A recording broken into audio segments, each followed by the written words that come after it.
put the gun down, dude.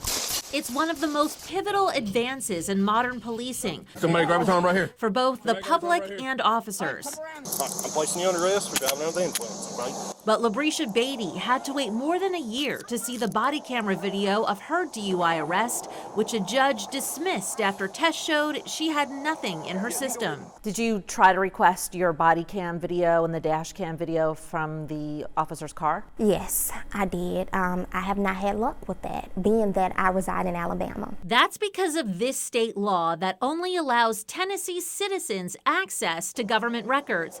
It wasn't until Beatty filed a lawsuit that her attorneys could subpoena the body cam video so she could rewatch what she calls one of the most distressing encounters in her life.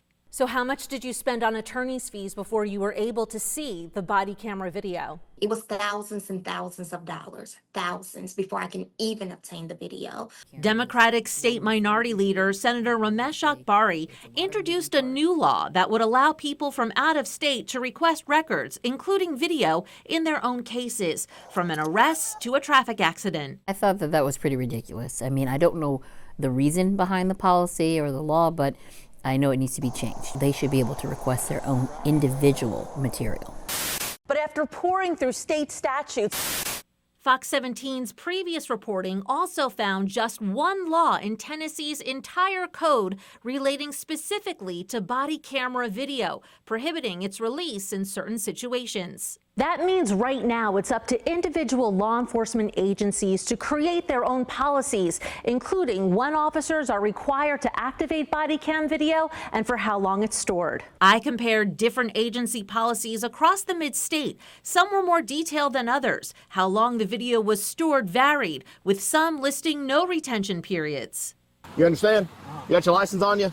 And some departments had other kinds of policies. The Tennessee Highway Patrol directs officers not to record communications with other law enforcement personnel. For example, we received this traffic stop with portions muted. Yeah, I mean, it's hard to see it on the phone. Last year, Knoxville State Representative Sam McKenzie introduced a bill to create more clarity after a SWAT team raid ended in the fatal shooting of an 18-year-old. Body cameras are a really important tool to erase any doubt as to what happens to in these intense life and death encounters. The legislation would have required every department using body cameras to adopt a formal policy. It also added requirements on when and where officers could record, along with standards for video retention. But it failed after law enforcement advocates said parts of it were overreach.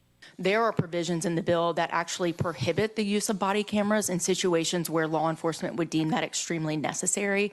Representative McKenzie and Senator Akbari are both sponsoring the bill again this year. You want to make sure that there's a uniform policy, that it's not one officer knows one thing, one officer does another thing. The law still allows each department to create many of their own rules, so muting video can still happen. Reach the Immigration and Support Center. Senator Akbari believes both bills are a step towards more consistency and transparency in Tennessee. Far too often, I think we see instances where, someone doesn't have their body camera on, and it's a very serious issue where they need to. That's fine. You can stop.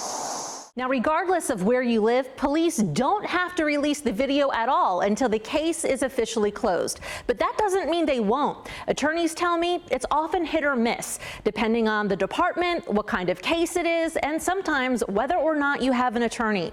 We'll certainly keep you updated on both bills as they make their way through this legislative session.